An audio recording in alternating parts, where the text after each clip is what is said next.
Risa Hontiveros, maninigas ka.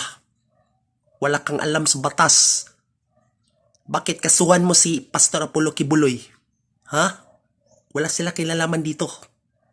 Kami taga Mindanao, bigyan ng hustisya kay Pastor Apollo Kibuloy sa kagagawan na to.